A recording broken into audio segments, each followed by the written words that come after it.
Hola, bienvenidos a la Caja Verde. Egoístas, autoritarios, socialmente torpes, celosos, inclinados a conseguir lo que quieran y además propensos a estar de mal humor. La reputación negativa les procede. No obstante, varios estudios demuestran que estas características no necesariamente están vinculadas a los hijos únicos y que muchos aspectos no difieren significativamente de los niños con hermanos. En general, no hay evidencia que respalde la idea de que los niños criados como hijos únicos tengan carencias en sus habilidades sociales en comparación con los niños que crecen con hermanos, explica Alice Goisis, profesora asociada de demografía en el Centro de Estudios Longitudinales de la Universidad College de Londres. Le explicó a la BBC. Estos niños son similares en personalidad, relaciones con sus padres, logros, motivaciones y adaptaciones personal a los niños con hermanos, según agrega la investigadora. Un estudio liderado por Goisis y su equipo revela que son otros factores como la situación económica de la familia o el apoyo emocional proporcionado por los padres los que tienen un impacto mayor en el desarrollo de los niños.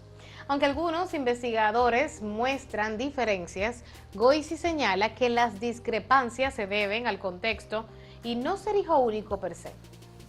Encontramos, por ejemplo, que en el Reino Unido, donde ser hijo único es indicativo de haber crecido en una familia relativamente próspera, estos niños tienen una salud igual o incluso mejor en la vida adulta en comparación con los niños con hermanos. Mientras que en Suecia, donde es más común tener dos hijos, y los hijos únicos tienden a provenir de familias en una situación económica más precaria, estos últimos tienen una salud peor en su vida adulta, señala Goisis. La importancia del contexto y la amplia variedad entre los hijos únicos hacen que esta categoría no pueda considerarse como homogénea. ¿Cuáles son las ventajas? Aunque el impacto en términos cognitivos o de sociabilidad puede ser insignificante y depende en gran medida del entorno en el que crece el niño, esto no significa que no haya diferencias notables. Cada posición en la familia, ya sea como el hijo mayor, mediano o el menor, tiene sus ventajas y desventajas según Linda Blair, psicóloga clínica con sede en el Reino Unido, quien ha observado estas dinámicas durante más de 40 años. Una de las ventajas notadas por Blair es la excelencia lingüística que suelen mostrar los hijos únicos, y esto se debe a la atención lingüística ininterrumpida de los padres, que es fundamental para el desarrollo del cerebro en los primeros 24 a 36 meses de vida, lo que otorga a los niños una ventaja académica. Por otro lado, tienden a ser muy buenos organizando y aprovechando su tiempo libre, ya que deben decidir cómo usarlo sin hermanos. Blair también destaca que suelen establecer relaciones más fácilmente con personas mayores debido a que interactúan con adultos con mayor regularidad. ¿Cuáles son las desventajas? Comentan que la falta de hermanos puede colocar al niño en una situación más desfavorable. Las investigaciones han demostrado que los hermanos pueden tener un efecto protector cuando los padres tienen una relación disfuncional en el hogar, ya que tienden a mitigar el impacto negativo de estos factores de estrés, según explica Adrienne Mancillas, psicóloga estadounidense y autora del libro Desafiando los estereotipos sobre los hijos únicos, una revisión de la literatura e implicaciones para la práctica. Por esta razón, Mancillas enfatiza la importancia de buscar apoyo más allá de los padres en tales casos, como amigos cercanos o miembros de la familia extendida. Una limitación notada por Blair es la falta de inteligencia de calle en los hijos únicos, que se refiere a la habilidad intuitiva y práctica para entender las acciones de los demás, algo que generalmente se adquiere al convivir con personas de edades similares. Blair también señala que como pasan mucho tiempo solos o como adultos, pueden sentirse menos cómodos en situaciones caóticas. Es importante recordar que estas son características generales y que, como mencionamos al principio, no existe un conjunto fijo de reglas para describir a los hijos únicos. No obstante, a pesar de que la ciencia refuta los prejuicios sobre los hijos únicos que los presentan en términos negativos, ¿por qué estos estereotipos persisten y cómo sugieren en primer lugar?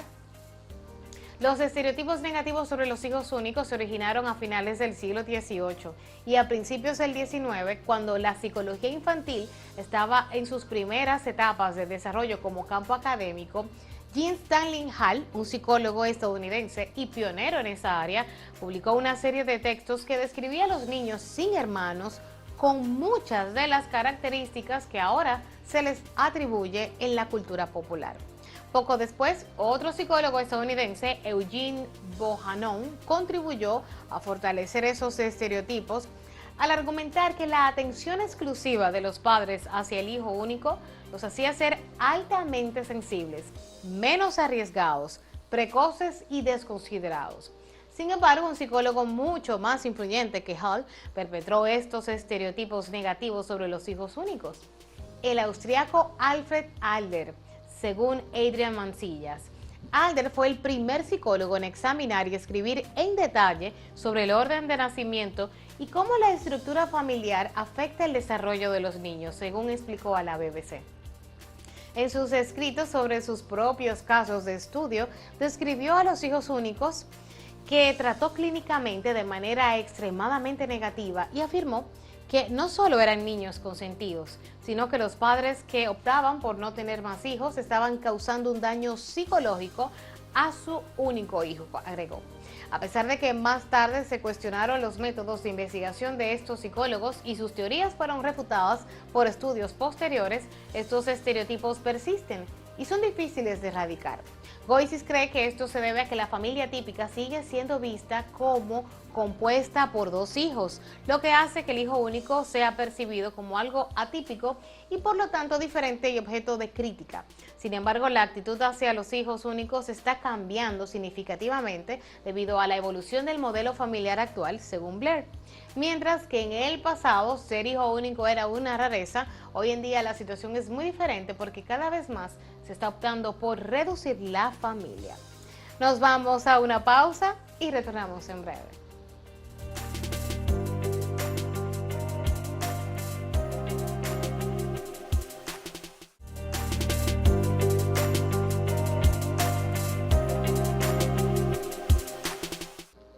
¿Sabías que los hijos únicos son más creativos? Si los hijos únicos antes eran una excepción, ahora son más bien casi la regla. Se cree que hasta el 40% de los hogares en el mundo tienen un solo hijo en la actualidad. También se ha evidenciado que a mayor nivel cultural y social de los padres, menor es la cantidad de hijos que tienen. Y esto les da una leve ventaja a los hijos únicos, que suelen disfrutar de más estímulos y una posición socioeconómica más estable. Veamos otras curiosidades, y es que un estudio llevado a cabo por la Universidad de China y publicado en la revista Brain Imaging and Behavior encontró que los hijos únicos podrían tener un desarrollo cerebral diferente al de los hijos con hermanos. En la investigación se examinó a 303 estudiantes, de los cuales 170 eran hijos únicos. A todos les hicieron exámenes psicológicos, psicotécnicos, además de una resonancia magnética para estudiar su cerebro. Así se encontró que los hijos únicos tenían más materia gris en el lóbulo parietal, y lo anterior estaba asociado a una mayor agilidad mental, planificación y habilidad con el lenguaje. Asimismo, parecía gozar de más creatividad e imaginación. Por contrapartida, eran más dependientes y tenían menos habilidades sociales que los que habían crecido con hermanos. El estudio señala que los pequeños que crecen solos deben ser más imaginativos y activos a la hora de jugar. No cuentan con compañeros de aventura y esto los lleva a desarrollar más su creatividad. Asimismo, como interactúan menos con otros niños y más con los adultos, esto parece darles una ventaja en la materia lingüística. Cuando hablamos de la dinámica familiar, a menudo se presta mucha atención a los hermanos mayores, quienes tienden a asumir un rol de liderazgo, y a los hijos más jóvenes, quienes a veces son percibidos como los mimados de la familia. ¿Pero qué hay de los hermanos del medio? Esos individuos ocupan una posición única en la familia, lo que les otorga características especiales y desafíos particulares que a menudo pasan desapercibidos. Los hermanos del medio, a menudo conocidos como el hijo olvidado o el niño-niña sándwich, son aquellos que nacen entre el hijo mayor y el hijo menor de la familia. Y aunque su posición puede variar según la cantidad de hermanos en la familia, generalmente enfrentan una serie de experiencias compartidas que moldean su personalidad y su perspectiva del mundo. La teoría del orden de nacimiento, popularizada por el psicólogo Alfred Adler, sostiene que la posición en la familia influye en la personalidad de un individuo. Según esta teoría, los hermanos del medio a menudo desarrollan una serie de características distintivas debido a su posición intermedia. En su libro, El orden del nacimiento, porque eres como eres, así se llama, el doctor Kevin Leman explora cómo los hermanos del medio tienden a ser pacificadores y conciliadores en la familia. Su posición entre el hermano mayor y el menor a menudo los lleva a buscar un equilibrio y a desarrollar habilidades de mediación. También suelen ser adaptables y flexibles debido a las necesidades de ajustarse a las dinámicas cambiantes de la familia. La relación entre hermanos es una parte fundamental de la vida familiar y los hermanos del medio se sienten atrapados entre la sombra del hermano mayor y la atención que recibe el hermano menor.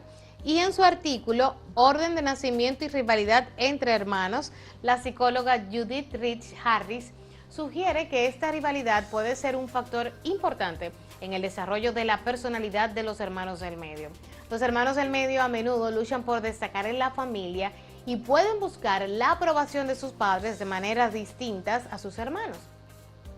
Esto puede llevarlos a desarrollar talentos únicos y habilidades de comunicación excepcionales para hacerse notar.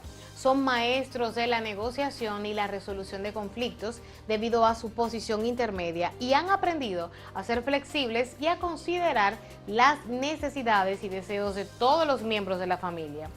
En su libro La ventaja del hijo del medio, cómo prosperar como hijo del medio, la autora Catherine Salmon explora cómo estas habilidades de negociación pueden ser una ventaja en la vida profesional y personal.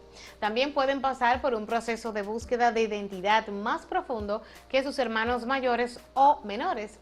Al no tener un rol predeterminado en la familia, a menudo se sienten libres para explorar diferentes aspectos de sí mismos. Y en su artículo Orden de nacimiento y desarrollo de la identidad, la psicóloga Susan Golombok destaca cómo esa búsqueda de identidad puede llevar a los hermanos del medio a ser más reflexivos y autoconscientes. La posición del medio también puede influir en las relaciones sociales. A menudo desarrollan habilidades de socialización excepcionales debido a su capacidad para relacionarse con diferentes personalidades en la familia. Es importante destacar que las características de los hermanos del medio pueden variar según la cultura y la dinámica familiar específica. Por ejemplo, en algunas culturas la posición del hermano del medio puede no tener el mismo impacto que en otras. En un estudio llamado Orden de nacimiento y cultura de los hermanos en China, los autores exploran cómo la cultura china puede influir en las experiencias de los hermanos del medio en comparación con las de las otras culturas. Y estos ocupan una posición única en la familia que moldea su personalidad y su enfoque hacia la vida. Si bien pueden enfrentar desafíos como la rivalidad fraternal, también desarrollan habilidades excepcionales de negociación y socialización. Su búsqueda de identidad y su capacidad para adaptarse a diferentes dinámicas familiares les otorgan un conjunto único de características. Es fundamental reconocer que estas características pueden variar según la cultura, la dinámica familiar. Los hermanos del medio desempeñan un papel importante en la riqueza y diversidad de la experiencia humana y su influencia en la sociedad, de verdad, que es innegable, y seguro han logrado identificar algunos hermanos del medio con las características que le hemos contado a continuación. Pero saliéndonos del orden de nacimiento, vámonos a continuación con un reportaje sobre un fenómeno que es más común de lo que pensamos: los hijos favoritos. Veamos. El favoritismo de los padres es un fenómeno más común de lo que piensan, afectando alrededor del 65% de las familias en todo el mundo. A pesar de que muchos padres niegan tener favoritos, las investigaciones sugieren lo contrario. Este reportaje examina cómo el favoritismo puede influir en la vida de los hijos a lo largo de su desarrollo, desde la infancia hasta la edad adulta. El favoritismo parental puede manifestarse de diversas maneras, como brindar más tiempo, atención, elogios o afecto a un hijo, o ejercer menos control sobre él, permitiéndole tener menos restricciones y disciplina. Para aquellos que sienten que han sido tratados de manera desigual, las consecuencias pueden ser profundas, desde la baja autoestima en la infancia hasta la ansiedad, la depresión y los problemas de comportamiento. En la edad adulta, el favoritismo materno se ha asociado con tasas más altas de depresión en los hijos adultos. Además, puede crear tensiones y conflictos duraderos entre hermanos, lo que afecta negativamente las relaciones familiares a lo largo de la vida. El favoritismo no siempre es intencional por parte de los padres, y es posible que no sean conscientes de sus acciones. Para abordar este problema, es fundamental crear una mayor conciencia y comunicación dentro de la familia. Los padres pueden preguntar a sus hijos por qué sienten que se les prefiere a uno sobre otro y explicar sus razones para tratar a cada hijo de manera diferente en situaciones específicas.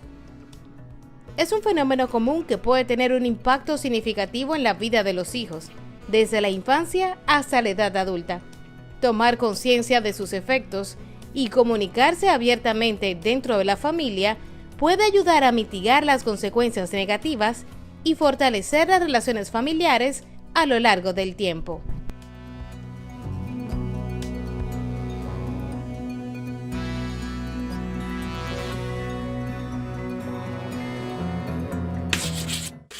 Estas son recomendaciones sobre qué no hacer con los hijos, sobre todo cuando se tienen más de dos en casa.